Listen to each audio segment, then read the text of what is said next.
Hi, yeah, right. This is a bit of a spur of the moment video, so I haven't really planned anything. I just thought that I would turn the camera on and see what happens. But I'd love to hear your opinions on the manager situation at the moment with Crystal Palace.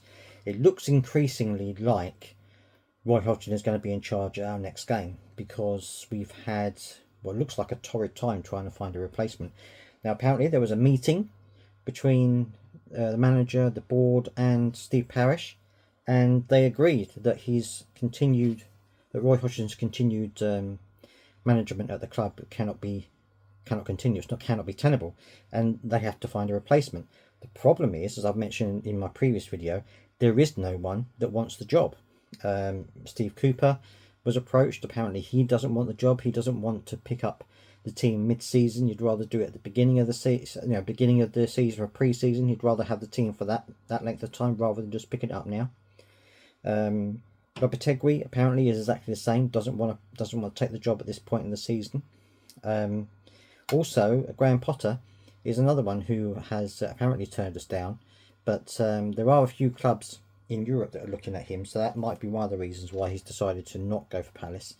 That might be his reasons for not choosing Crystal Palace.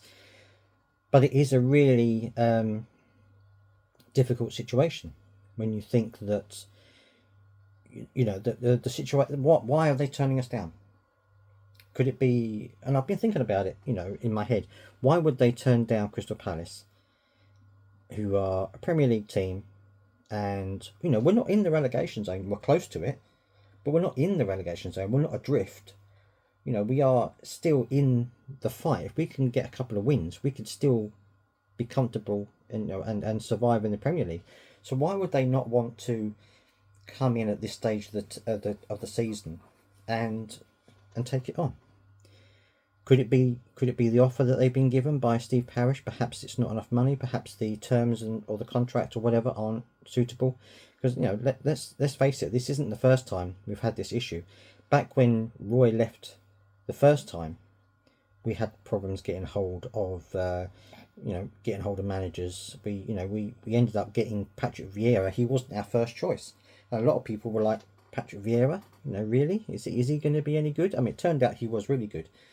But, it took us a couple of times to get hold of a good manager. I think Frank Lampard famously said that he didn't want to get involved in a relegation battle with us. So he didn't come along. And, and we've been struggling since then. When Patrick Vieira got sacked, I think Roy Hodgson was brought in mainly because he wanted the job. I don't think, and again, lots of other managers really wanted it. And now we're in the same situation where he's still in charge. I said it before. I think he should have gone after the Arsenal game because that would have given a new manager a good period of time before the next game, and the next game was Sheffield United. So it's like you don't have to build this team up a huge amount because Sheffield United, no offense to Sheffield United, they are not the best team in the league. So to face them as your first game as a new manager isn't that bad. It's a winnable game. So.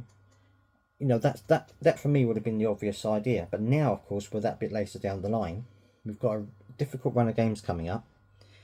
And I think that's one of the reasons why they don't want to take the job. Of course, it's also got to do with the injuries. We've got a number of good first-team players out that are going to be out for, minimum 3 weeks, anything up to the end of the season for Doucouré. We've got young players coming in, but...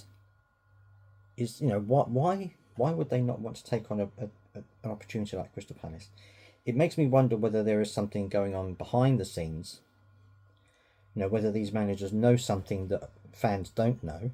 Perhaps there's a problem behind the scenes in terms of what they're being promised or what they're asking for is not being delivered or not being offered to them. Because I think that if a manager came in now, gave the team a bit of confidence, got the team fighting and battling for the badge again. I think there's some managers out there that can do that, and I think that we can be in a good position. As I say, a couple of wins, confidence will go up, and we'll be all right. So it's not a losing battle by any means of the situation, but it will be if we continue as we are now. Because I don't think we're going to beat Everton. I don't think we're going to beat Chelsea.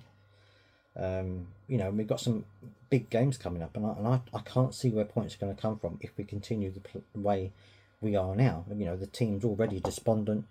You know, they already look down and jaded, and with all the turmoil about the manager, because obviously they must have found out that Parish doesn't want Hodgson, and the board doesn't want Hodgson, the fans don't want Hodgson. So, you know, how does that make the players feel when they've got to come out and play for a manager that nobody wants? Maybe even the players don't want him. So, you know, what kind of impetus does that give the players that they're playing for a manager that nobody wants? And, you know, to me, it just seems like a bit of a disaster, the whole thing. So, I think that there is something going on behind the scenes that is putting off these managers, because it isn't the first time this has happened that we haven't been able to find the manager we wanted. So there is something happening behind the scenes, and it looks like it could be a pretty bad end of the season if we don't find somebody. Obviously, we want to get somebody in who's going to be good. You know, we don't want to just get Joe Bloggs off the street and say, look, come on, just do something, because, you know, at the end of the day, we want to be surviving the Premier League, so we want to get a good manager. But, you know, you've got other players, you've got other teams. Like, I mean, Blackburn Rovers are in a torrid time at the moment with, you know, the situation going on at the club, and they're being linked with managers. But we're not. It just bothers me. The reasons why, I can't fathom it. Anyway, if you think you know the reason, or if you have any information that you can pass on to me, let me know down in the comment section. Or if you don't want to let me know in the comment section, then you can email me at footballtothecore@gmail.com, footballtothecore@gmail.com. I would love to hear your responses, and we'll see where we go from there. Of course, don't forget to follow along as well if you want to find out down the line if we do manage to get a new manager. Then I will keep you updated, and I'll see you next time.